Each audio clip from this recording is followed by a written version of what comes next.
দর্শক, সবাইকে শুভেচ্ছা জানিয়ে শুরু করছি এনটিভির নিয়মিত সাপ্তাহিক আয়োজন অন্যরকম গল্প। বরাবরের মতোই সাথে আছি আমি নুসরাত ইসলাম। নৈসর্গিক সৌন্দর্যের আধার সুন্দরবন। সুন্দরবন এখন যেন তার রূপ ছড়িয়ে দিয়েছে প্রকৃতিতে শোভা পাচ্ছে বনের নয়নাভিরাম সব দৃশ্য। নদী খালে মাছের ঝাঁক, বনের অভ্যন্তরে দলে দলে নানা প্রজাতির বন্য প্রাণী, আর চোখ ফেরালেই মন ভালো করার অনুষঙ্গ মিলবে বনের চারিদিকে। সেই সাথে নতুন নতুন গাছের চারায় সবুজের সমারোহ।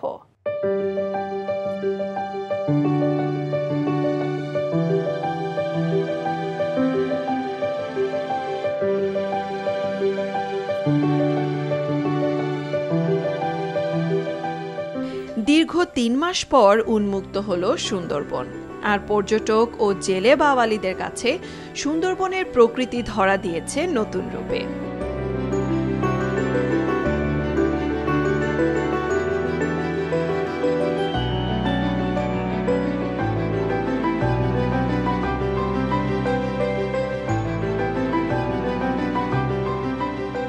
পহেলা জুন থেকে ৩১ আগস্ট এই ৩ মাস বন্যপ্রাণী, পশু পাখি ও মাছের প্রজনন মৌসুম হওয়াতে এই সময়টাতে সুন্দরবনের অভ্যন্তরের প্রাণ প্রকৃতি ধরা দেয় এক নতুন রূপে।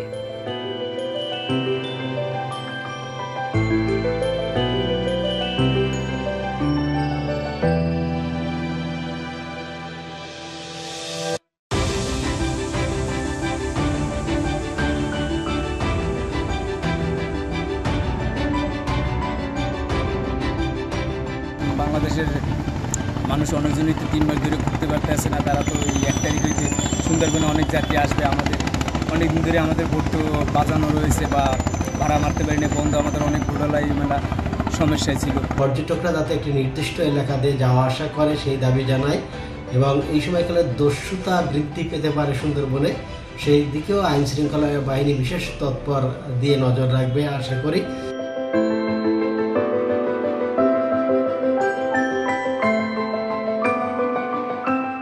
বীজ থেকে চারা গজায় আর কচি পাতায় জেগে উঠে সবুজের সৌন্দর্য।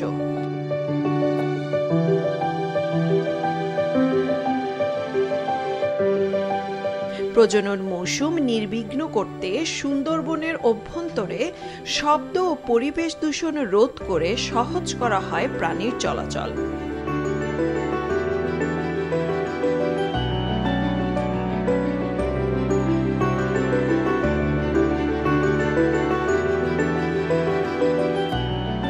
দীর্ঘ ৩ মাস বন্ধ থাকার পর ১ সেপ্টেম্বর আবার উন্মুক্ত হচ্ছে সুন্দরবন।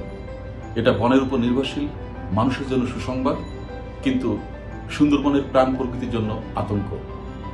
মানুষের পরিবেশ নিষিদ্ধ থাকার সময় সুন্দরবনের প্রাণীদের অবাধ বিচরণ ছিল, এমনকি বন অফিসের আশেপাশে বাঘের উপস্থিতি দেখা গেছে। আমাদের আবেদন থাকবে, পর্যটনের জন্য নির্দিষ্ট এরিয়া নির্ধারণ করে দিতে হবে, যাতে মানুষের উপস্থিতি বন্যপ্রাণীর উপর কোনো প্রভাব না পড়ে।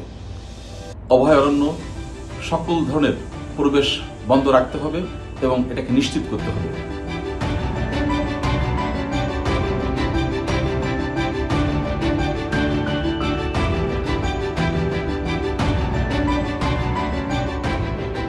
পর্যটকরা প্রকৃতি সংরক্ষণকে এভাবে স্বাগত জানিয়েছে।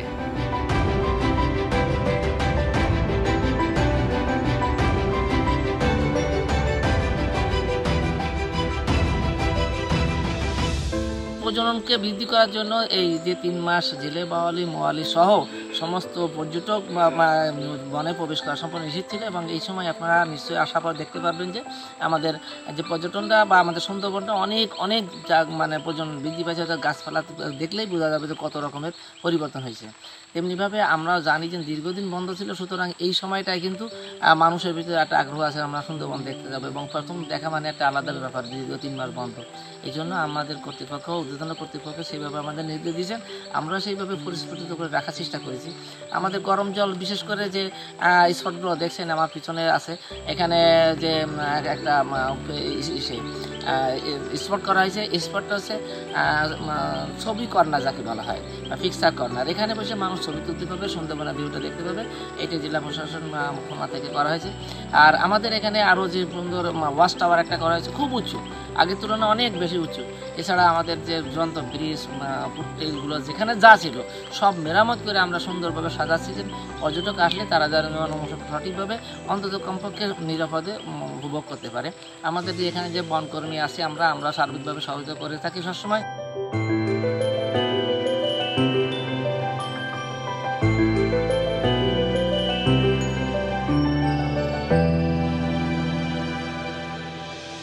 বন কর্মকর্তারা বলেন, প্রজনন মৌসুমের 3 মাসে বনের প্রাণ প্রকৃতির ভিন্নতা আর বন্যপ্রাণীর প্রজননে বংশবিস্তার হলে বেঁচে থাকবে আমাদের প্রিয় সুন্দরবন।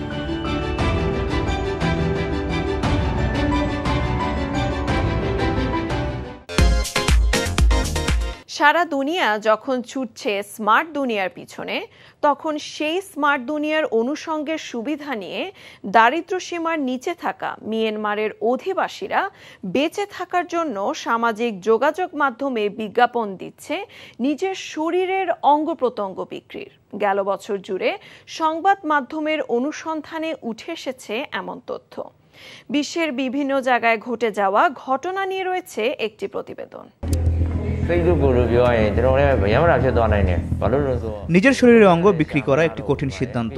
কেউ এটা করতে চায় না। আমি এটা করছি, একমাত্র কারণ হলো আমার আর কোনো বিকল্প নেই।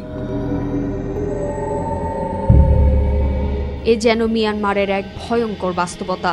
ভয়াবহ সংকটে পড়া দেশটির মানুষ অভাব অনটনে পড়ে বিক্রি করে দিচ্ছেন নিজের অঙ্গ প্রত্যঙ্গ। মিয়ানমার সেনাবাহিনী একটি অভ্যুত্থানের মাধ্যমে ক্ষমতা গ্রহণের পর থেকে দেশটির 5,40,00,000 মানুষের প্রায় অর্ধেকই এখন বাস করছে দারিদ্র্য সীমার নিচে। 2017 সালের তুলনায় এই সংখ্যা দ্বিগুণ হয়েছে।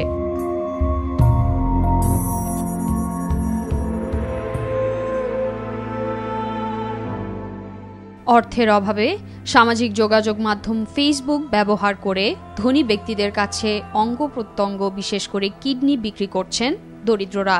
গৃহযুদ্ধে বিধ্বস্ত দেশটিতে টিকে থাকার তাগিদে এই পথ বেছে নিয়েছেন দেশটির মানুষ। সংবাদ মাধ্যম সিএনএনের বছরব্যাপী তদন্তে এই চাঞ্চল্যকর তথ্য উঠে এসেছে। সিএনএন অন্তত 3টি বার্মিজ ফেসবুক গ্রুপে এই অঙ্গ বিক্রির প্রস্তাবের পোস্ট খুঁজে পেয়েছে এবং বিক্রেতা, ক্রেতা এবং এজেন্ট সহ অঙ্গ ব্যবসার সাথে জড়িত বেশ কয়েকজন লোকের সাথে কথা বলেছে। তারা বলছেন, বিধ্বস্ত দেশটির অভাবী মানুষেরা হতাশ হয়ে বেছে নিয়েছে এই ভয়াবহ পথ। বিভিন্ন সশস্ত্র গোষ্ঠী জান্তা সরকারের বিরুদ্ধে লড়াই করায় সহিংসতা সারা দেশে ছড়িয়ে পড়েছে। কমে গেছে বিদেশি বিনিয়োগ, বেকারত্ব আকাশচুম্বী, আর জিনিসপত্রের দাম এত বেড়েছে যে বেশিরভাগ মানুষই হারিয়ে ফেলেছে ক্রয় ক্ষমতা।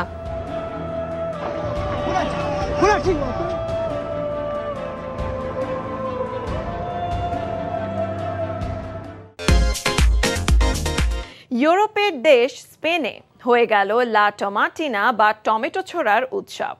1945 সালে উৎসবটির প্রচলন শুরু, যাতে শুধু 18 বছর এবং তার চেয়ে বেশি বয়সীরাই অংশ নিতে পারে। প্রতি বছর আগস্টের শেষ সপ্তাহে এই উৎসবে অংশ নিতে দেশটিতে জড়ো হয় দেশি বিদেশি পর্যটক। প্রতি বছরের মতো এবারও ঐতিহ্যবাহী লা টমাটিনা উৎসব উদযাপিত হলো স্পেনে। অগস্টের শেষ সপ্তাহে আয়োজন করা হয় এই উৎসবের। দেশটির ভ্যালেন্সিয়ার পশ্চিমাঞ্চলের বুনেল শহরে নানা আয়োজন দেখা যায় এই উৎসবকে ঘিরে। বুনেল শহরে 1945 সাল থেকে প্রতি বছর উদযাপিত হয়ে আসছে এই উৎসবটি।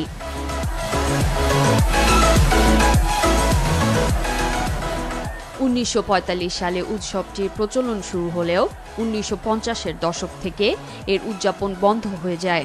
প্রায় 3 দশকের বিরতি দিয়ে পরবর্তীতে 1980-র দশক থেকে পুনরায় এটি পালিত হতে থাকে এবং বর্তমানে এই উৎসবটিকে বিশ্বের সবচেয়ে বড় খাবারের লড়াই বলা হয়।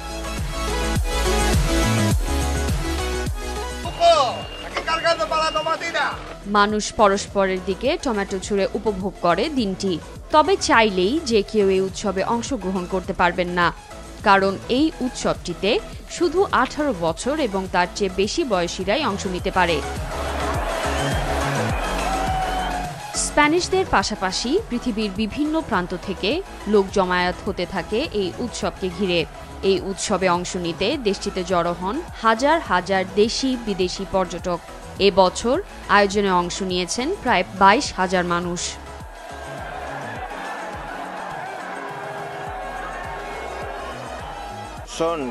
আমাদের এখান থেকে 150 কিলো টমেটো 7টি ট্রাকে করে নিয়ে যাওয়া হবে। এখানে টমেটোগুলো অনেক দিন ধরে পাকানো হয়েছে। এই টমেটোগুলো একদম পাকা, এগুলো ছুঁড়ে মারলে কারো অসুবিধা হবে না, বরং এগুলো দিয়ে খেলতে আরো ভালো লাগবে। লা টমেটিনা উৎসবের জন্য 7 ট্রাকে প্রায় 150 টন পাকা টমেটো আনা হয় এবছর। 150 টন পাকা টমেটোতে অংশগ্রহণকারীরা ভেসে যায় আনন্দের জোয়ারে।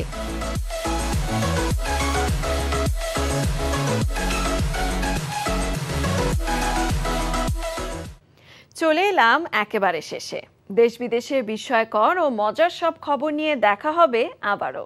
কেমন লাগলো আমাদের আয়োজন বা কোনো পরামর্শ থাকলে জানাতে পারেন চিঠি লিখে। আমাদের কাছে চিঠি লেখার ঠিকানা প্রযোজক অন্যরকম গল্প, এনটিভি, বিএসসিসি ভবন, 102 কাজী নজরুল ইসলাম এভিনিউ, কারওয়ান বাজার, ঢাকা 1215। দেখা হবে আবারও আগামী সপ্তাহে বুধবার সন্ধ্যা 6টা 45 মিনিটে। সে পর্যন্ত ভালো থাকুন, সুস্থ ও নিরাপদে থাকুন।